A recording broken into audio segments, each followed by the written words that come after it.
আসসালামু আলাইকুম ওয়া রাহমাতুল্লাহি ওয়া বারাকাতুহু।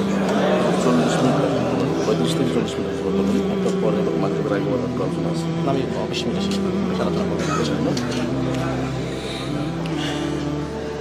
সবাই কেমন আছেন? আলহামদুলিল্লাহ, আল্লাহ ভালো রেখেছেন আলহামদুলিল্লাহ। আসলে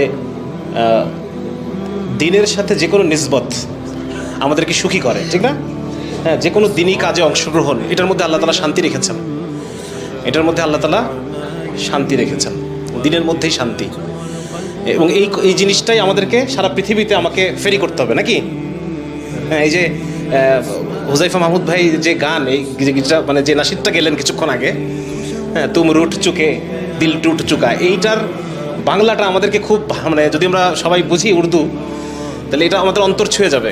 হ্যাঁ, যে এটা আমাদের যে অতীত ইতিহাস, মুসলমানদের অতীত ইতিহাস, যে মুসলমানরা এই দুনিয়াকে কি দিছে, এই দুনিয়াকে মুসলমানরা শান্তি দিছেন। ইসলামের মাধ্যমে আল্লাহ তাআলা মানব জাতির জন্য শান্তির ফয়সালা করছেন ইসলামের মধ্যে।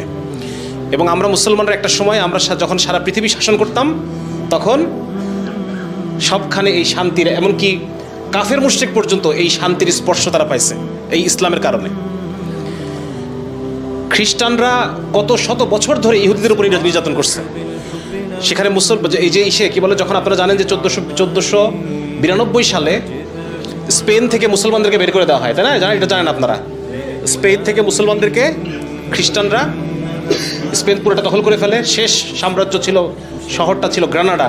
এই গ্রানাডা শহর দখল করে মুসলমানদেরকে সেখান থেকে বিতাড়িত করে। শুধু মুসলমানরা না, ইহুদিদেরকেও বিতাড়িত করে। ইহুদিরা পর্যন্ত, আমি গতদিন পড়তেছিলাম যে উসমানী সাম্রাজ্যে ইহুদিদের কি অবস্থা ছিল, খ্রিস্টানরা কি অবস্থায় ছিল, এইটা নিয়ে কিছু লেখা, আমি কিছু বই পড়তেছিলাম। তো তখন দেখলাম যে সেখানে ওই ইহুদি, যে বিতাড়িত ইহুদি যারা আন্দালুস থেকে বিতাড়িত হলো, এরা সবাই এসে উসমানী সাম্রাজ্যের থেসলোনিকি নামে একটা শহর আছে, সেখানে এসে পুরো ইহুদিরা এখানে জমায়েত হলো, এখানে থাকলো। এবং তারা বিভিন্ন সরকারি পোস্ট পজিশনে চলে গেল। এত ভালো ছিল তারা যে তারা বিভিন্ন তাদের যার যে দক্ষতা যোগ্যতা অনুসারে তারা উসমানী সাম্রাজ্যের বিভিন্ন গুরুত্বপূর্ণ পোস্ট পজিশন দায়িত্বে তারা চলে গেল। এবং এখানেই পতন। মানে আমি আসলে খুব খুঁজতেছিলাম যে আমার সামনে যে বইটা লিখতেছি ফিলিস্তিন নিয়ে, এবং এখানে মূলত উদ্দেশ্য ইহুদিরা কি করছে না করছে এটা হচ্ছে গুরুত্বপূর্ণ। আমি যেটাকে আমি ফোকাস দিচ্ছি মূলত, যে ইতিহাসের কোন বাঁকে বাঁকে আমরা মুসলমানরা ভুল করছি, এইটা নিয়ে এখনো পর্যন্ত কোনোভাবে আমার লেখা চোখে আসে না। এই জন্য আমার কাছে মনে হলো যে আমাদের আসলে এই জায়গাটা ঠিক ফোকাস করা দরকার, যে ইতিহাসের কোন মোড়ে মোড়ে আমাদের ভুল হয়ে গেছে, যার কারণে মোড়টা অন্যদিকে ঘুরে চলে গেল, যে আমাদের পক্ষে আসলো না। তার মধ্যে একটা ছিল যে উসমানী খেলাফতের অধীনে যারা জিম্মি, তাদেরকে অতিরিক্ত সুযোগ সুবিধা দেওয়া হয়েছে তাদেরকে। এই পর্যন্ত যে উসমানীরা সেই সময় বিদেশি ভাষা শিখতো না। মুসলমানরা কেন শিখতো না? কারণ রাসূল সাল্লাল্লাহু আলাইহি ওয়াসাল্লাম একটা হাদিস আছে যে তোমরা অমুসলিমদের ভাষা এটা একটা হাদিস আউট অফ কনটেক্সট তারা নিয়ে আসছে আর কি। কিন্তু মূলত আল্লাহ রাসূল সাল্লাল্লাহু আলাইহি ওয়াসাল্লাম যায়েদ বিন সাবিত রাদিয়াল্লাহু তাআলাকে বলছেন যে তুমি, আমাদের যে বিদেশি চিঠিপত্র আসে, এইগুলা ইহুদিরা যখন মাঝখানে তর্জমান হিসেবে কাজ করে, তখন এরা বিভিন্ন জিনিস উল্টায় পাল্টায় দেয়। যায়েদ বিন সাবিত রাদিয়াল্লাহু তাআলাকে বলছেন তুমি হিব্রু ভাষা শিখো, ইব্রানি ভাষা তুমি শিক্ষা করো, এবং উনি 17 দিনের মধ্যে শিখে ফেলছেন। ঠিক আছে, কিন্তু ওই সময় উসমানীরা এই ভাষা শিখতো না। শিখতো কারা? উসমানীর ইস্তাম্বুল শহরে একটা পাড়া ছিল ফেরোনাইট খ্রিস্টান, গ্রিক খ্রিস্টান, অর্থোডক্স খ্রিস্টান। ওরা ছোটবেলা থেকে বাচ্চাদেরকে 6টা ভাষা শেখাইতো, এবং পরবর্তীতে এই বাচ্চাগুলো বড় হয়ে উসমানী সাম্রাজ্যের পররাষ্ট্র দপ্তরে চাকরি করতো।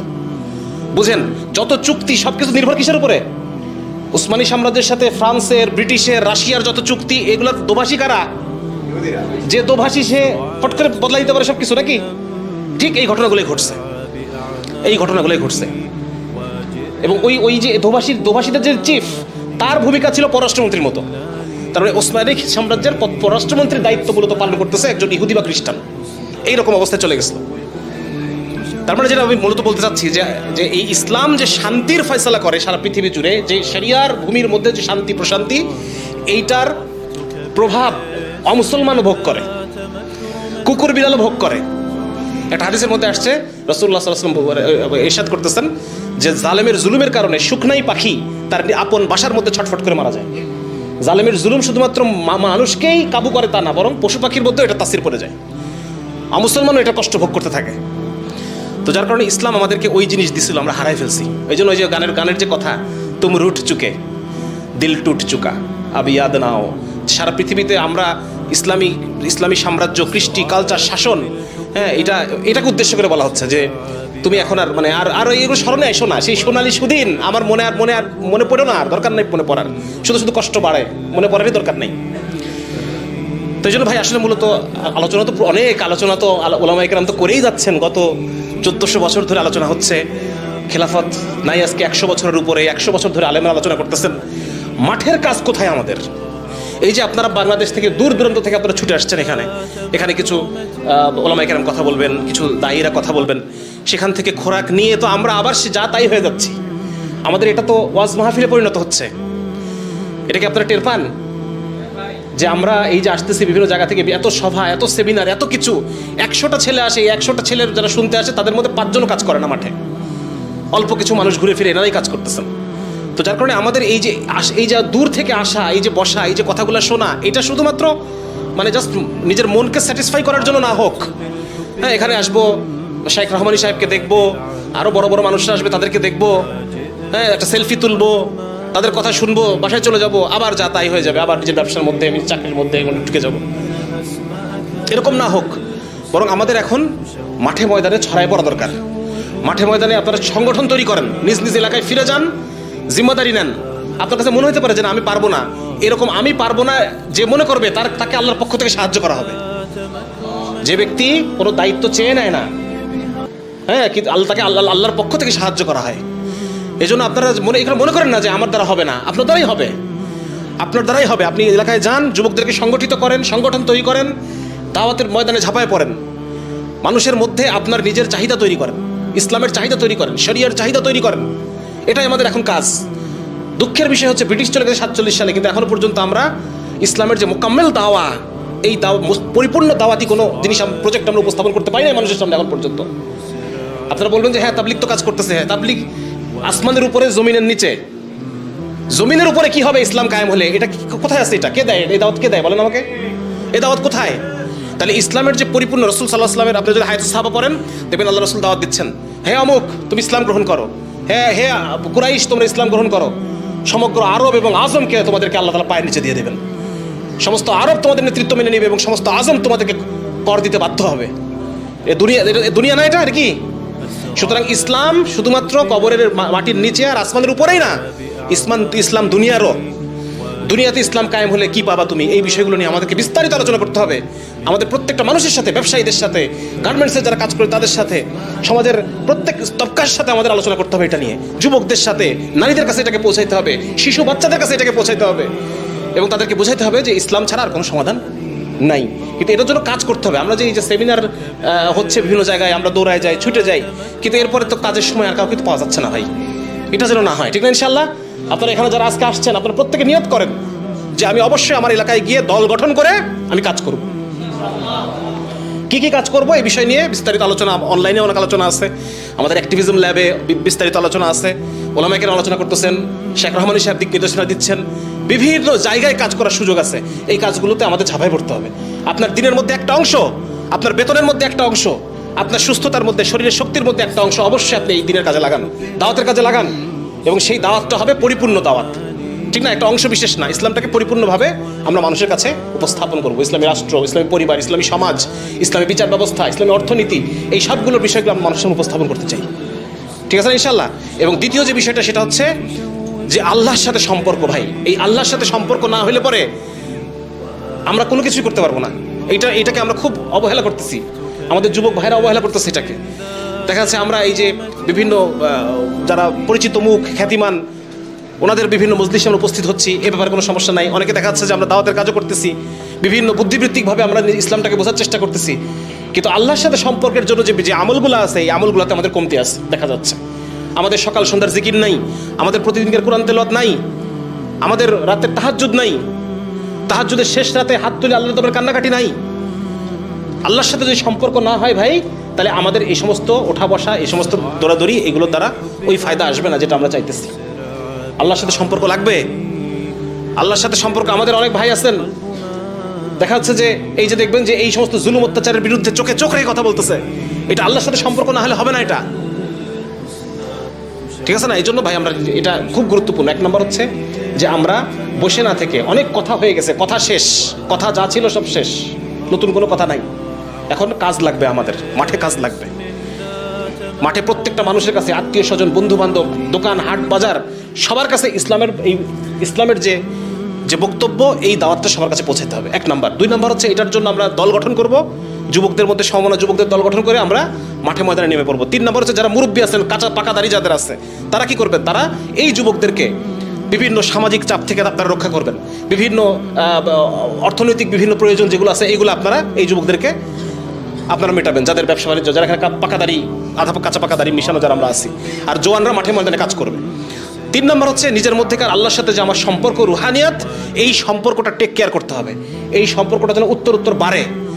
হ্যাঁ, আমি গতদিন পড়তেছিলাম, এই যে আপনারা যাদের হাতে ইসলাম জিন্দা হয়েছে প্রত্যেকবার, নুরুদ্দিন জঙ্গি রহমাহুল্লাহ, হ্যাঁ, তারপর যদি বলেন যে সালাউদ্দিন আইয়ুবী রহমাহুল্লাহ, আর কে আছে এরকম, আরও কয়েকজন আছে না পরপর, নুরুদ্দিন জঙ্গির আগে কে, ইমাদুদ্দিন জঙ্গি রহমাহুল্লাহ, হ্যাঁ, এনারা প্রত্যেকেই এত বেশি পরিমাণ আল্লাহওয়ালা ছিলেন যে আমরা আসলে সুলতান এরকম কল্পনা করতে পারি না, যে একজন সুলতান এত আল্লাহওয়ালা হয় কিভাবে, যেন মনে হচ্ছে কোনো একজন বড় আলেম, বড় ফকিহ, এরকম মনে হয় এনাদের কাজকর্ম দেখলে পরে,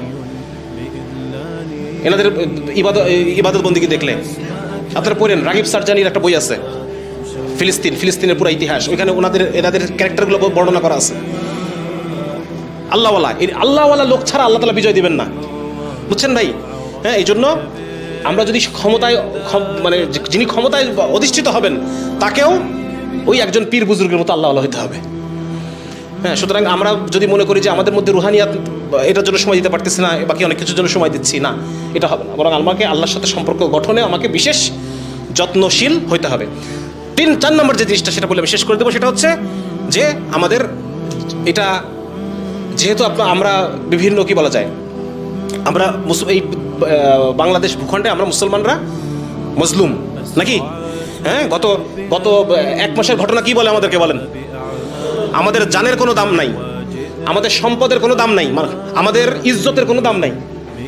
হ্যাঁ, আমাদের মানে কি বলা যায় এটাকে, সামাজিক অবস্থানের কোনো দাম নাই, আমাদেরকে যা ইচ্ছা তাই করে ফেলতেছে, বলাৎকার করে ফেলতেছে।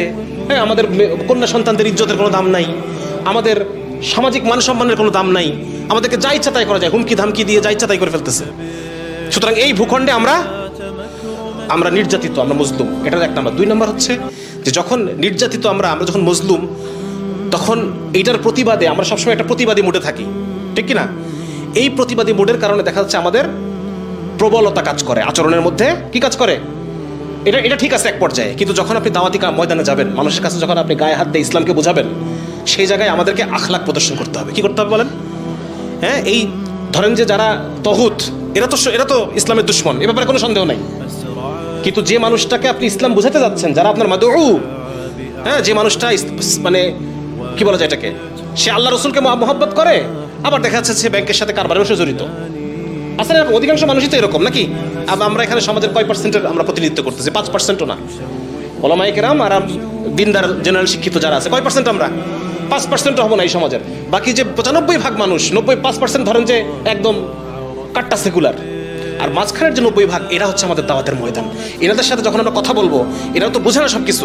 দেখা যাচ্ছে ফেসবুকে একটা উনি মন্তব্য করলো, ওর কমেন্টে গিয়ে আমি গালিগালাজ শুরু করে দিলাম, ঠিক আছে না? এটা কি হচ্ছে, আমাদের ওই যে মুসলুমিয়াতের প্রাবল্য থেকে, মুসলুমিয়াতের যে পিঠ ঠিক গেছে, কি করবো আমি এখন? ওই জিনিসটা আমাদের এটা রয়ে যায়, ওটা করা যাবে না। কারণ এই যে মাঝখানের যে মাদু আমাদের আছে, এদেরকে আমার আদরে সোহাগে ইসলামকে বোঝাইতে হবে, ঠিক আছে না? ইনশাল্লাহ যখন 5% কাট্টা সেকুলার আমি কনফ্রন্ট করব, তখন আমার সেই জিনিসটা চলে আসবে, যেটা দরকারের সময় দরকার। আবার যখন আমি মানুষকে আমার মাদুর কাছে যখন আমি যাব, সেখানে আমি মাটির চেয়েও নরম। আপনাদেরকে আমি বলবো, আহমদ ফালুদ্দিন সাহেবের লেখা অটুট পাথর বইটা পড়বেন। অটুট পাথর কে কে পড়ছেন দেখি হাত ওঠান একটু। আহমদ ফালুদ্দিন সাহেবের, হ্যাঁ, আল জাজিরার সাংবাদিক। অটুট পাথর বইটা কি নিয়ে লেখা? এটা লেখা হচ্ছে আফগানিস্তানের ইতিহাস নিয়ে লেখা।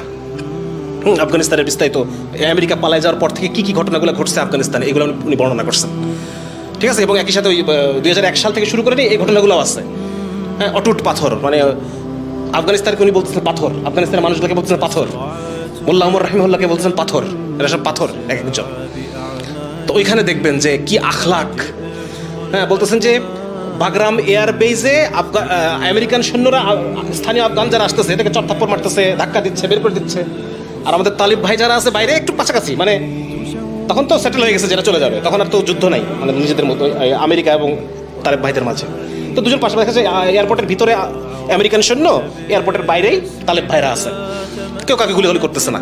তো এই যে ধাক্কা খেয়ে বের হলো, বাইরে বের হয়েছে, কত সুন্দর আখলাক আর কত সুন্দর ব্যবহার, হ্যাঁ, আর কি সুন্দর তাদের। অথচ এই লোকটা কিন্তু আমেরিকার হয়ে, কোনো ইন্টারন্যাশনাল এজেন্সির হয়ে এই এতদিন পর্যন্ত জুলুম করছে আফগানিস্তানের লোকদের উপরে। এখন সে পলায় যাচ্ছে, পলাইতে গিয়ে তাকে আমেরিকান সৈন্য বের করে দিচ্ছে। কিন্তু আফগান আমাদের ভাইরা কি পরিমাণ তাদেরকে আখলাক দেখাচ্ছে। তো এই জায়গায় বুঝতে হবে আমাদেরকে, যারা ময়দানে থাকে, ময়দানে আপনি থাকতে পারেন, ময়দানে থাকার সময় আপনার অন্তরের মধ্যে কঠোরতা পয়দা হতে পারে, কিন্তু যখন আপনি ব্যবহার করবেন মানুষের সাথে, তখন কি করতে হবে? হ্যাঁ, মাটির মতো নরম, আকাশের মতো উদার, বরফের মতো ঠান্ডা। তবলিগে শেখাইতো আমাদের এগুলা, ঠিক আছে না? সুতরাং আমাদের মধ্যে এই আখলাকের চর্চাটা হওয়া দরকার। আমার কথা বুঝে আসছে ভাই, আমি কোন পয়েন্টে আসতেছি? হ্যাঁ, যে আমরা যখন আমাদের এখন সমাজে ব্যাপকভাবে আমাদের যে ইসলামের প্রজেক্ট মানুষকে বোঝাতে হবে, এবং এইখানে কঠোরতার সাথে না, এটাকে কিভাবে কোমলতার সাথে মানুষকে বোঝাতে হবে ইনশাল্লাহ। তাহলে 4টা পয়েন্ট বলছি। 1 নম্বর বলছি যে, প্রথমে কি বলছি? কথা যা ছিল শেষ, এখন কাজ। আল্লাহকে কাজ দেখান, আল্লাহকে কাজ দেখান, বসে থেকে লাভ নাই। হ্যাঁ, আল্লাহকে কাজ দেখান। উসমানী খেলাফতের ইতিহাস যদি পড়েন দেখবেন যে অলস হয়ে গেছে সব, কেউ কোনো কাজ করতে রাজি না, যুদ্ধে যেতে রাজি না। অমুসলমানের সন্তানদেরকে আর্মিতে ঢুকায় যুদ্ধ করাও, আমরা কেন যাবো? দেখেন অবস্থা, সেন্টিমেন্টগুলো দেখেন মুসলমানের। আমরা কেন যাব? পুরা উসমানী নৌবাহিনী চলতেছে গ্রিক খ্রিস্টান নাবিকদের দিয়ে। মুসলমানরা যেতে রাজি না, আগ্রহী না। কোনো উসমানী খলিফা যদি বলছে যে মুসলমানরা আসো জিহাদে যেতে হবে, মুসলমানরা তখন সেই খলিফার বিরুদ্ধে আন্দোলন করতেছে, এই সেই করতেছে, বহুত কিছু করতেছে। এই ছিল অবস্থা। রাগিব সার্জারি সাহেব আক্ষেপের সাথে উনি এগুলো কথা বলতেছে, কি অবস্থা মুসলমানদের, কাজ করতে রাজি না। সুতরাং এরকম না, আমাদের এখন মাঠে মাঠে কাজ করতে হবে। 2 নম্বর পয়েন্ট বলছে কি, এলাকায় যাবেন, এলাকায় গিয়ে দল গঠন করবেন। হ্যাঁ, সমমানা যুবকদেরকে দল গঠন করে বাস কাজ শুরু, দাওয়াতি কাজ শুরু। অর্থনীতি, আমি 3টা কথা বলি, একটা হচ্ছে সাংগঠনিক দাওয়াত, অর্থনৈতিক দাওয়াত, সামাজিক দাওয়াত। হ্যাঁ, মানুষকে বোঝাতে হবে যে এই দাড়ি টুপিওয়ালা ছেলেরাই তোমার পাশে সবসময় আছে, এই দাড়ি টুপিওয়ালা ছেলেদের কাছেই তুমি নিরাপদ, এই দাড়ি টুপিওয়ালা ছেলেরাই নিজের উদ্যোগে সমাজের যে সমস্যাগুলো সমাধান করতেছে। বুঝে আসছে ভাই? এইরকম একটা অবস্থা এলাকার মধ্যে তৈরি করেন, এটাকে আমরা বলছি সামাজিক শক্তি। আপনি ডাক দিবেন, 2000 মানুষ আপনার ডাকে চলে আসবে। এই শক্তিটা অর্জন করেন। এখন তো মানুষ আলেম ওলামা পছন্দ করে, কিন্তু আলেম ওলামাকে নেতা হিসেবে দেখতে চাচ্ছে না। সুতরাং যখন আমাদের সামাজিক শক্তিটা অর্জন হবে, তখন তারা আমাদেরকে নেতা হিসেবে দেখতে চাবে। এই পর্যায়ে আমাদেরকে যেতে হবে। এটা একটা 5-10 বছরের মেহনতের ব্যাপার, বসে থাকলে পরে এটা হবে না। আর 3 নম্বর বলছি আল্লাহর সাথে সম্পর্ক। এই আল্লাহর সাথে সম্পর্ক হবে কিসের দ্বারা? গুনাহ থেকে। 1 নম্বর হচ্ছে গুনাহ থেকে দূরে থাকা, 1 নম্বর হচ্ছে গুনাহ থেকে দূরে থাকা। 2 নম্বর হচ্ছে আল্লাহ ছাড়া অন্তরে আর কারো ভয় না থাকা। আল্লাহ ছাড়া অন্তরে আর কোনো কিছুর, কোনো মাখলুকের ভয় অন্তরের মধ্যে থাকবে না। আল্লাহর সাথে সম্পর্ক হবে সরাসরি, আল্লাহ সাহায্য চলে আসবে। তারপর হচ্ছে শেষ রাতে তাহাজ্জুদ, শেষ রাতে দোয়া কান্নাকাটি। হ্যাঁ, এটা দ্বারা আল্লাহর সাথে সম্পর্ক হবে। কোরআন তেলাওয়াতের দ্বারা আল্লাহর সাথে সম্পর্ক হবে। ঠিক আছে না? এই কাজগুলো করবো ইনশাআল্লাহ। আর লাস্টে একটা কথা বললাম, নিজের আখলাকের যত্ন নিব ভাই, নিজের আখলাকের যত্ন নিব। আমার আখলাক, আমার এই কথার দ্বারা আল্লাহ খুশি না বেজার? আমার এই কথা এটার দ্বারা কি আমার দিনের কাম আগালো না পিছাইলো? এইভাবে করে আমি আমার যে বিশাল ময়দান, এরা বোঝে না, এরা অবুঝ। এরা এদের সামনে সেকুলারিজম আর ইসলামকে মিলাই মিশাই সামনে দিছে। এরা এত সাধারণ মানুষ এত চিন্তা করতে পারে না। আপনারা যারা দিন বোঝেন, এই নোংরা ময়লা আর পবিত্র জিনিস আলাদা করে, হক আর বাতিল আলাদা করতে পারেন, আপনারা এদেরকে যে বোঝাবেন মমতার সাথে, মায়ার সাথে, মহব্বতের সাথে। ঠিক আছে ইনশাল্লাহ? আল্লাহ তাআলা আমাদের সবাই কবুল করুক। আরও গুরুত্বপূর্ণ আলোচনা আছে ইনশাল্লাহ, আমি আর কথা বাড়ালাম না। আল্লাহ তাআলা এই আলোচনার দ্বারা আমাদেরকে উপকৃত করুক। আসসালামু আলাইকুম ওয়া রাহমাতুল্লাহি ওয়া বারাকাতুহু।